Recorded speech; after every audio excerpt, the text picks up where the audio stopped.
I don't know how much I want to re-legislate Sunday, but I guess I do want to go to the fact that I think that Matt LaFleur is the biggest culprit. Jordan Love made an inexcusable decision, but how do you not understand that Jordan Love made a poor decision at the end of the third quarter, snapping the ball and getting sacked? How do you not understand that clearly with your makeshift offensive line that the pressure was continuing to come?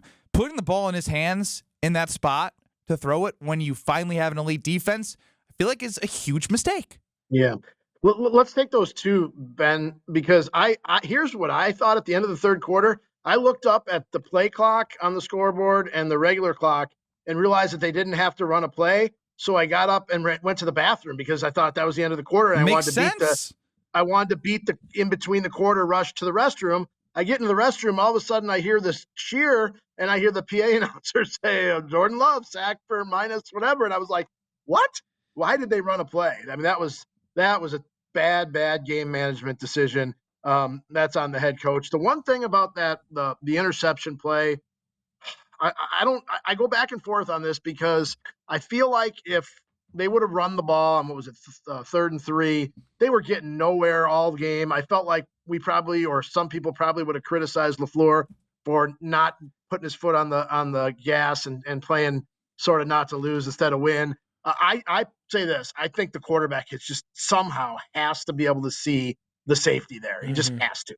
Would you rather be criticized for not stepping on the throat with a victory or be criticized because you put the ball in a situation where he was uncomfortable all game and you have a defense? Yeah. And to your point about like stepping on the throat, they have Joe Flacco. He hadn't gone the distance for a touchdown all game. Yeah, I get it. I understand that side of it. I really do. But you could see on that play, even though Jordan was not pressured really at all, he felt like pressure was coming. And he, I don't want to say he panicked or whatever, but he definitely got rid of it quickly because I think he thought there was going to be pressure and there wasn't. And look, I mean, I just think in that situation, I know maybe it wasn't the greatest play call, but to me, I think your quarterback just can't. I mean, you just have to be able to not throw the ball there. You have to be able to see where you're going. I just my opinion, but I think that's a little bit more on the quarterback than the coach. Jordan, run! I mean, yeah, I would be running too. So when you look at this game here, and I think the Green Bay Packers can rebound, but are you concerned at all about the Packers rebounding and still being the team that we thought they were after the first 2 weeks where we were all talking about that championship window, but now this loss to the Browns, does it kind of temper those expectations? I still think, Kyle, they're a really, really good team. I do think in the short term, there is significant concern about the offensive line. Zach Tom's sounds like almost certainly not going to play. Aaron Banks, I mean, he was riding the bike at practice today along with Zach Tom. So, I mean, I don't think that's a great sign, although Dallas's defense is, let's face it, not very good. So I think they'll be okay there in the short term, but they could have short-term troubles there. But I still think over the long term, this is still a really good championship caliber football team. And every team or most teams have a stinker at some point during the year against a team, I mean, that you should not lose to. I mean, I remember the undefeated 13-0 Packers team going to Kansas City and losing to a terrible Kansas City team that had just fired their coach the week before in 2011. Was it 90? I know we're going back a long way, but the 97 season they lost to an 0-10 Colts team on their way to the Super Bowl. So I mean, blank happens. It does happen, but you don't feel great about it at the time. But I don't think it's a season killer by any means.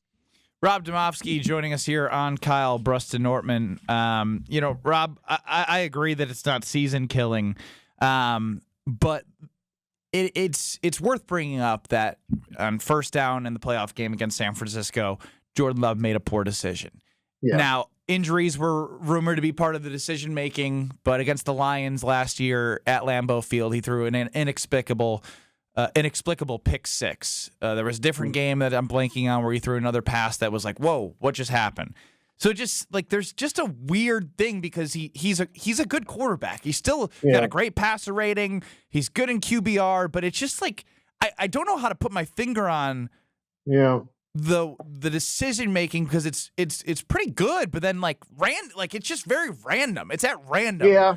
No, I think that's a really good way to put it. Like he doesn't have problem. I don't think he's got an interception problem like Favre did. I mean, I think Favre legitimately had an interception problem, and it was because he just thought he could throw any pass at any time, anywhere. I don't think that's necessarily Jordan's situation, but I mean, I'm telling you, as great as we all thought Favre was, and I think we all probably did, I'll never forget that interception-filled game in St. Louis when he threw 6 of them. He threw 6 interceptions in a playoff game at St. Louis. I think they lost like 45-17, and 2 of them were returned for a touchdown. And I remember they took Favre out with a few minutes left in the game, and I remember him sort of half jokingly, but probably half seriously saying, I probably could have thrown another 1 or 2 if they'd have left me in there. So, I mean, even the greats do it.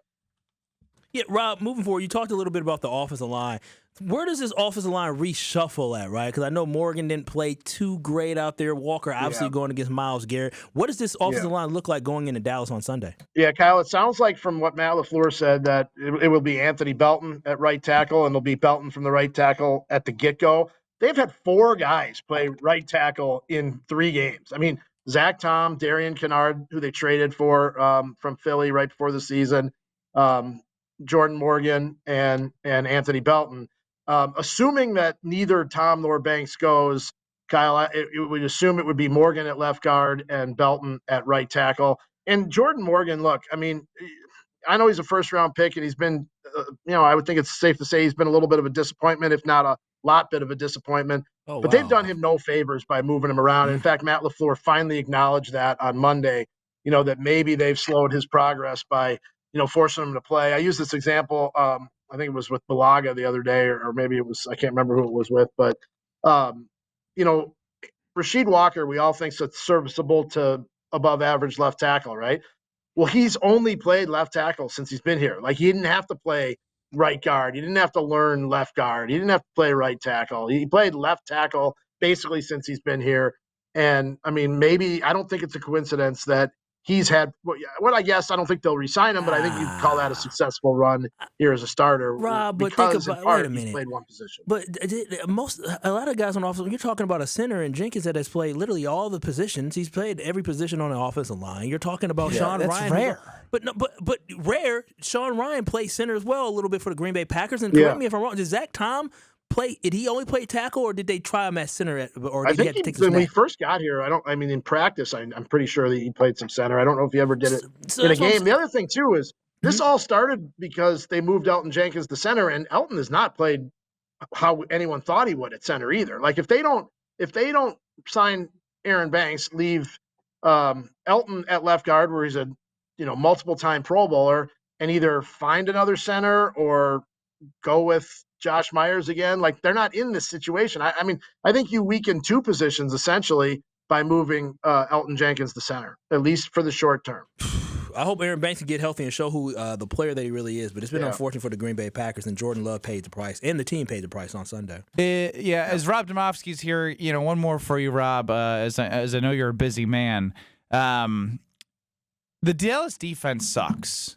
How do you see them exploiting that defense? Like, is it with the offensive line? Like, it's hard for me to figure out how they're going to do it, because I know Josh Jacobs, I saw a stat, has like 96% yards after contact, which is to me an encouraging sign that if you get an offensive line and he's able to continue those numbers and he's not getting hit before the line of scrimmage, he'll get more yards. But he's not finding his way in their makeshift offensive line. You've missed Jaden Reed. Tucker Kraft is there, but there's still continuity on this offense. Yeah, the interesting thing is, even though they can't run the ball, Love has still had a really high passer rating off play action, which is kind of funny because the run game is almost non-existent. So you wouldn't think play action would work very well. But I mean, maybe that's where it starts this week, and maybe they can get the run game going. Look, if I'm the Packers, I realize the protection issues are a big problem, but to me, a lot of the problem is solved if you can start running the ball like you did last year with Jacobs and the way they blocked. And to me, that's if I'm trying to force something, and I don't know if coaches do this in football, but if I'm trying to force something, I'm forcing the run game this week. Well, Rob, we appreciate the time, and now you made me think. They were 52% of the time running the football last year. Through 3 weeks, I'd be curious what they are, and I'll get my brain on that one. I'm sure we can find that. Yeah, we can do that. Thank you, Rob. All right, guys, we'll be seeing you. That's Rob Demovsky of ESPN. He's the NFL Nation reporter for the Packers.